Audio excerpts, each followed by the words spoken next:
سکینہ قبر بنی ہاشم باب الحوائج ابو الفضل عباس صلوات اللہم صل علی محمد و آل محمد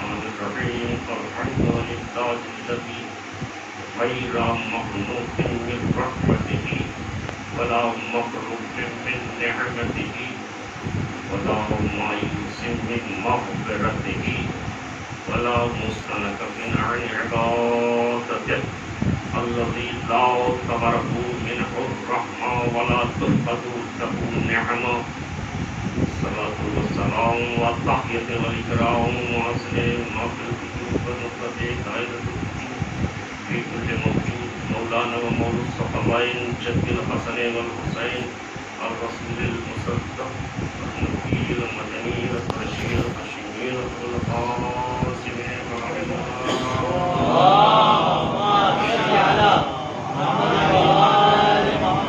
وعلى أهل بيته الطيبين الطاهرين المعصومين المنتجبين المنتخبين المظلومين ولعنة الله على أعدائهم أجمعين من يومنا هذا إلى قيام يوم الدين أما بعد فقد قال الله تعالى في القرآن الكريم بسم الله الرحمن الرحيم يا أيها الرسول بلغ ما أنزل إليك من ربك صلى الله عليه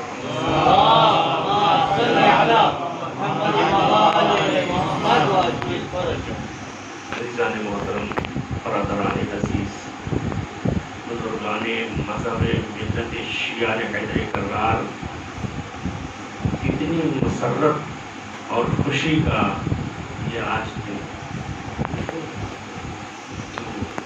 نکل گیا. یہ وہ دن ہے کہ سب سے بڑی فتح جو اسلام کو ملی ہے وہ آج کے دن ہی. جس آیے کریمہ کی تلاوت کا شرف آپ حضرات کے سامنے حاصل کیا.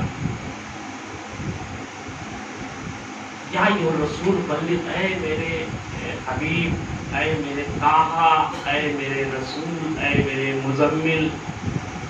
اور کیا کیا لقب سے اللہ نے رسول اکرم کو یاد کیا. پہنچا دو وہ پیغام جو آج تک آپ نے نہیں پہنچایا. یعنی یہ پیغام اگر آپ نے نہیں پہنچایا تو گویا کار رسالت کا کوئی کام انجام ہی نہیں دیا. کون سا ایسا ارجنٹ، کون سا ایسا مخصوص، کون سا ایسا پیغام بھی نماز کی دعوت اللہ کے رسول نے دی، روزہ رکھوانے کے لیے دعوت دی، زکوٰۃ کے لیے تمام دعوتیں سب کچھ کر چکے. کیا ایسا پیغام ہے؟ ایک چھوٹی سی مثال دیتا ہوں، بچوں کے بھی سمجھ میں آ جائے، چھوٹے لوگوں کی، ہمارے جوانوں کی. کسی صاحب نے دعوت دی اور کھانے کے بعد کھانا کھا لیا اور کہا کہ سب کھا چکے. اس کے بعد میں کہا یہ چیز رسگلہ ہے یا کوئی ایسی خاص مخصوص مٹھائی ہے یا کچھ، اگر یہ چیز آپ نے نہیں کھائی تو گویا کچھ کھایا ہی نہیں، کچھ کھایا ہی نہیں. تو یہ رسول اکرم نے اگر یہ پیغام نہ پہنچایا، کیا ایسا پیغام تھا؟ اب رسول اکرم نے جو آگے نکل گئے تھے حج، بعض حضرات کہتے ہیں کہ آخری حج. اب آپ سے شاید آپ حضرات کے بچوں کے ذہن میں ہوگا رسول نے حج کتنے کیے؟ کتنے حج کیے؟ آخری حج، ایک ہی حج. اور اسی حج میں رسول اکرم میدان غدیر میں ہے. مجمع آگے کچھ ہے، کچھ پیچھے ہے. اس مقام پہ جبریل امین وحی نازل ہوئے لے کر کے، وہاں پہ رسول اکرم نے پیچھے والوں کو آگے بلایا اور آگے والوں کو پیچھے بلایا اس مقام پہ. اور وہ مقام ایسا مقام تھا، نہ کوئی سایہ تھا، نہ کوئی درخت تھا. تاریخ یہ بتا رہی ہے کہ آدمیوں کے پیر جل رہے تھے، اتنی تپتی ہوئی ریت تھی. وہاں پہ بیٹھے ہوئے تھے لوگ، کپڑے اتار اتار کے اپنے پیروں کے نیچے رکھ رہے تھے. اچھا یہ وجہ کیا تھی؟ اس کی کیا وجہ تھی؟ کہیں سوچنا پڑے گا نا، ذہن میں ایک سوال پیدا ہوتا ہے. تو یہ وجہ کیا تھی؟ تپتی زمین میں کیوں رکھ دیا؟ ارے کہیں سایہ دار کی جگہ ہوتی اس جگہ رکھتے، ٹھنڈی جگہ پہ رکھ دیتے. آخر یہ اللہ نے پیغام پہنچانے کے لیے یہ مقام کیوں چنا؟ تو شاید یہ جواب ملے کہ تم نہیں جانتے ہو، یہ عرب کے بدو ہیں، عرب والے ہیں. کل کو یہ کہہ دیں کہ میں تو سو گیا تھا، ہوا ٹھنڈی آ گئی تھی، سایہ تھا، میں اس لیے سو گیا، میں نے سنا ہی نہیں تھا کہ کیا رسول نے فرمایا. صلوات پڑھے محمد علیہ محمد.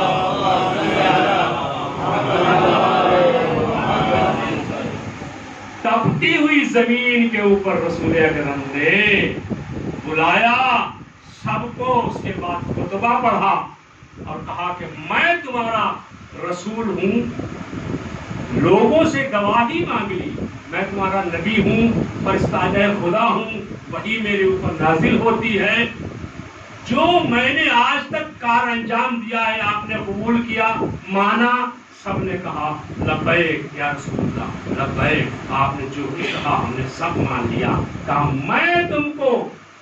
میں تمہیں یہ آرڈر دے رہا ہوں، تمہارے اندر بیان کر رہا ہوں، یہ میرا خطبہ ہے، یہ میرا جملہ ہے اللہ کی طرف سے.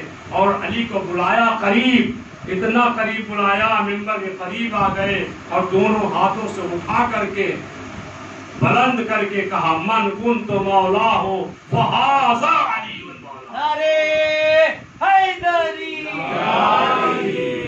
اتنا بلند کیا، تاریخ بتاتی ہے کہ بغل کی سفیدی نمودار ہو گئی، اتنا بلند کیا.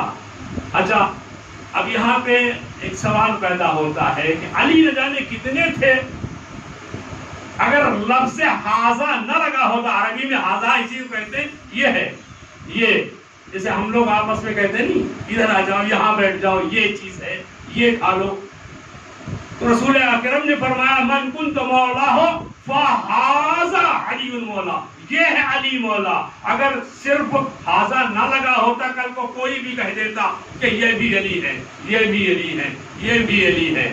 چونکہ کہنے ہی لگے تھے پہلے سے ہی، بہت سی روایتوں میں کہہ دیا، پیچھے بھی کہہ ڈالا کہ یہ بھی اہل بیت میں سے، یہ بھی اہل بیت میں. کیا آپ نے ابھی حدیث قصہ سنی؟ حدیث قصہ میں لا کر کے جب پنجتن جمع ہو گئے اور اس کے بعد میں جبریل امین آئے اور اجازت طلب کر رہے ہیں. بھائی اجازت کیوں مانگ رہے ہیں؟ ابھی تک تو بغیر اجازت آ جایا کرتے تھے، دروازے پہ آ گئے، اندر چلے گئے، جھولا جھلانے لگے، چکی پیسنے لگے. کوئی اجازت لی تھی؟ نہیں اجازت لی. اب یہ چادر کے نیچے آنے کا مطلب کیا ہوا کہ اگر اجازت نہ لوں، اس کے اندر وہ بیوی ہے، اس کی اجازت ضروری ہے. اگر اجازت نہ لوں تو کل کو اٹھ کر کے کوئی بھی کہہ دے گا کہ یہ بھی حدیث کے سامنے تھے، یہ بھی تھے، یہ بھی تھے. لہذا میں نے قید لگا دی، جب تک اجازت نہ مل جائے کوئی داخل نہیں ہو سکتا. صلوات پڑھے